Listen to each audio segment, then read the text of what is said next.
आप देख रहे हैं बैक हॉरर केपी चौधरी के साथ। दोस्तों, ये कहानी मुझे शेयर की है कानपुर के एक छोटे से गांव में रहने वाले श्याम सुंदर जी ने। तो आगे की कहानी मैं आपको इन्हीं के पॉइंट ऑफ व्यू से सुनाता हूँ। मेरा नाम श्याम सुंदर है और ये घटना मेरे साथ आज से लगभग 8-9 साल पहले घटी थी। उस टाइम पर मेरी उम्र यही कोई 22-23 साल के आसपास रही होगी। उस टाइम पर मेरे परिवार में मेरे पिताजी, मेरी माँ और मेरा छोटा भाई, हम 4 लोग ही रहते थे। दरअसल हमारे गांव में एक घर की नीलामी हो रही थी और वो घर काफी ज्यादा सस्ते दामों पर बिक रहा था, लेकिन उस घर को हमने गांव वालों से ज्यादा पैसे देकर खरीद लिया और उसके बाद हमारा पूरा परिवार उसी घर में रहने लगा। लेकिन उस घर में रहने के बाद ही हमारा पूरा परिवार डर डर कर जीने लगा। दरअसल उस घर में रात को बर्तनों के अपने आप गिर जाने की आवाजें, जोर जोर से चीखने चिल्लाने की आवाजें और कुछ ऐसी आवाजें आती थीं जैसे कि मानो कोई धरती के अंदर से ऊपर की तरफ खोदकर खुद को बाहर निकालने की कोशिश कर रहा हो। इन सभी आवाजों से हम 1-2 महीने में इतने ज्यादा परेशान हो चुके थे कि अब हमने ये फैसला ले लिया था कि अब इस घर को हम जल्दी ही बेच देंगे।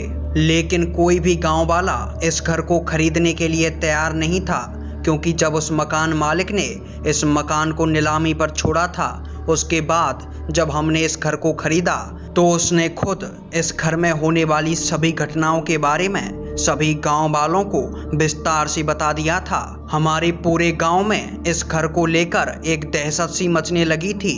कोई भी इस घर को खरीदना नहीं चाहता था। हम भी इस घर में रहना तो नहीं चाहते थे, लेकिन इस घर को खरीदने के लिए हमने अपना घर बेच दिया था और उसके बाद ही उन बेचे हुए पैसों से हमने ये बड़ा सा मकान खरीदा था। इसलिए हम इस घर को छोड़कर भी नहीं जा सकते थे। आखिरकार मेरे पिताजी ने गांव के सभी पंडितों से बात की, लेकिन कोई भी पंडित इस घर में होने वाली घटनाओं को सही से नहीं समझा सका और इसके पीछे आखिर क्या वजह थी, इसके बारे में भी कोई पंडित मेरे पिताजी को सही नहीं बता पा रहा था। उसके बाद मेरे पिताजी हमारे गांव से लगभग 5-6 किलोमीटर दूर एक दूसरे गांव में गए और वहां पर एक विद्वान पंडित को अपने साथ लेकर आए। और जब उन्होंने उन पंडित जी को हमारा घर दिखाया तो वो पंडित जी हमारे घर से थोड़ा सा दूर होकर बैठ गए और उन्होंने कहा कि इस घर में माया गड़ी हुई है।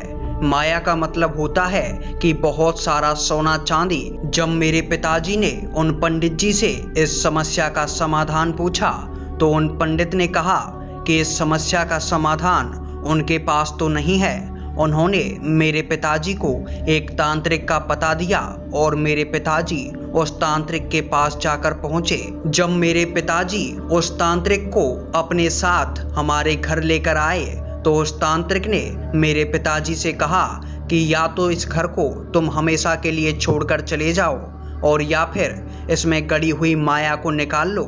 ये 2 ही समाधान हैं इससे छुटकारा पाने के।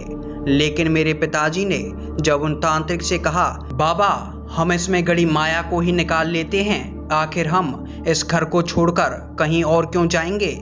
तब उन तांत्रिक बाबा ने मेरे पिताजी से कहा कि अगर आपको इसके अंदर गड़ी हुई माया को निकालना है तो आपके घर के सदस्यों में से किसी एक की बलि देनी होगी, तभी इस माया को आप धरती से बाहर निकाल सकते हैं। उस तांत्रिक बाबा की इन बातों को सुनकर मेरे पिताजी काफी ज्यादा डर गए। उन्होंने उनसे कहा कि बाबा हम हमारे घर में से किसी की भी बलि नहीं दे सकते। इसके अलावा अगर आपके पास कोई और उपाय हो तो वो हमें बताइए। तब उस तांत्रिक बाबा ने कहा कि इसके लिए एक और उपाय है, लेकिन वो उपाय जानलेवा साबित हो सकता है। जब मेरे पिताजी ने तांत्रिक बाबा से उस उपाय के बारे में पूछा तो तांत्रिक बाबा ने बताया कि आपके घर में से किसी एक को एक कोरा मटका लेकर आधी रात को लगभग 12 बजे कब्रिस्तान में जाना होगा और उस मटके को उस कब्रिस्तान के बीचों बीच रखना होगा। लेकिन ये काम सिर्फ अमावस की रात को ही हो सकता है और इस काम को करने के अलावा हमारे पास और कोई दूसरा रास्ता नहीं था। तो मेरे पिताजी ने उन तांत्रिक बाबा से इस काम को करने के लिए हामी भरी। उन तांत्रिक बाबा ने कुछ सामान मंगाया और हम अगली पूर्णिमा की रात का इंतजार करने लगे। तब तक वो तांत्रिक बाबा हमारे हाथों पर कुछ काला धागा सा बांध गए थे। उन्होंने कहा था